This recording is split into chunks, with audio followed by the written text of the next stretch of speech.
જો ગાય હાથી ખેંચે છે ભાઈ. મંદિરે આવી ગયા છે અમે. આપણે નવો રાઈસ ટ્રાય કરીએ છીએ. ખાવાનું છોટા હાથી ને બડા હાથી કાઢે છે. હેલો ગુડ મોર્નિંગ, કેમ છો?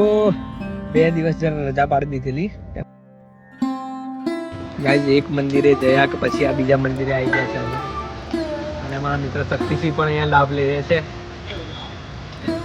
એટલે અમારે લાભ લેવો જ પડે. વાહ શું વાતાવરણ છે ખરેખર. આજે લાગ્યું કે તો આમાં શું ચાલે છે. ચૈચો આવ્યો નહીં અને ખાવાની વાતો ચાલે. બીજા દિવસે તો ખાતું થાય ને, અંદર ક્રીમ બીમ બધું હોય. હું જ ભાઈ શું છે પ્લાનિંગ નું છે. આપણે નવો રાઈસ ટ્રાય કરીએ છીએ.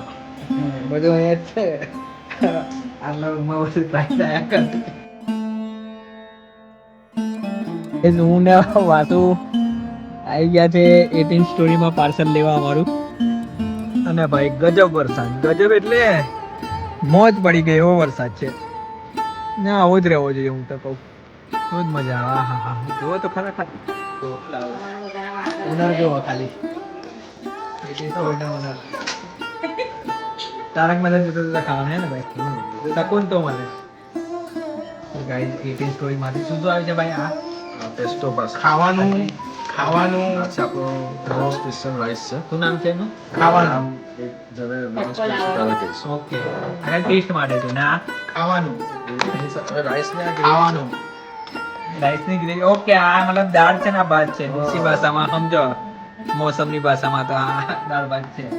ઇન શોર્ટ ખાવાનું. ખાવાનું અમારા ઘરનું ટિફિન. વાવ એ ખાલી કિશુભાઈ ખાશે. મેં આઈડિયા બનાવ્યો એટલે ખાવું જ પડશે. ગાઈસ આ છે ને ડેવિલ પનીર જે લોકો 18 સ્ટોરીમાં ખાધો છે ને તો આ એની ગ્રેવી છે. એની નાટોસ આ જે કોમ્બિનેશન છે ને, અરે યાર ગાઈસ જે નસીબ હોય તો આ ગુંગા બેરા જેવા ધુમાડા માટે નીચે કારણ રાખ્યું છે. એકલો જ છે ખાવામાં. ભાઈ તમે બી આવી જાઓ. હું કે કિદનભાઈ ચઈ જાઉં કે છે. ઓ ભજીયા ખાવાનું મન થયું બોલ. આટલું દમ ભરીને ખાધું નહીં, મારે પેટ ફૂલી ગયું. એના ભજીયા ખાવા જોઈએ. ચાલ એટલું ખાઈ લઈ દે. ચઈ જા હું થયું હમણાં. આ છોટા હાથી ને બડા હાથી કાઢે છે. અમે અત્યારે યુપી બિહારમાં આવી ગયા છે અમારા. જોઈ શકો છો. જો ગાય હાથી ખેંચે છે ભાઈ. જો તો કરો. રેડ બુલ 8-10 પી લીધા લાગે છે. ક્યાં છે